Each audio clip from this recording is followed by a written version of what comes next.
সমাজে থাকতে হলে অনেক সময় সমাজের সমস্ত মানুষদের কাছে আমাদের ইচ্ছে আশা আকাঙ্ক্ষা সবগুলোই মাথা নত করতে হয়। হাই, আমি Shilpa. Welcome to my 8 months pregnancy journey. আমি ডাক্তার দেখিয়ে এসেছি, অনেক দিন হয়ে গিয়েছে, মনটা খুব খারাপ ছিল, তাই শাড়িটা আজকে পাট করলাম। কানেরটা দেখলাম উল্টিয়ে গিয়েছে, তাই তাকে সোজা করে নিলাম। অনেকদিন কোথাও ঘুরতে যাইনি, আজকে একটু ইচ্ছে করলো বাইরে একটু ঘুরতে বেরোবো, তাই বিকেলের দিকে তাড়াতাড়ি মুখ ধুয়ে নিলাম। আর এইদিকে আমাদের কাঁঠাল গাছে দেখো, কাঁঠাল বেশি নেই, মাত্র 3টে কাঁঠাল আছে। আর এখানে আমি মুখ টুক ধুয়ে রেডি হচ্ছিলাম, একটু বিকেলের দিকে বেরোবো বলে। আজকে রথযাত্রা ছিল, তো আমি এখানে রেডি। তো চলো।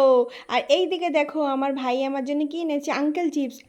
পরে এসে খাবো। আর এখানে আমার এক্সট্রা প্রোটেকশনের জন্য নিয়ে নিলাম হাঁড়ি শিকড়ের পাতা। এই পাতাটা ঠিক কি আমি জানি না, সমাজের মানুষরা বলেছে প্রেগনেন্ট মহিলাদের, ছোট বাচ্চাদের এটা নিয়ে বেরোতে হয়, তাই ওদের কথা শুনে আমি নিয়ে নিলাম। বাইরে বেরিয়ে এসে দেখছি পুকুর থেকে জল সমস্ত বেরিয়ে এসে জলায় জল জমে গিয়েছে। সবাই বকাবকি করছিল, বৃষ্টি হচ্ছে আর রাস্তা হড়কা, তাই আমাকে বাড়িতে ঢুকে যেতে বললো। আর বাড়িতে আমি ঢুকে গেলাম। আর এইখানে আমাদের পাড়ার বাচ্চারা রথ টানছিল।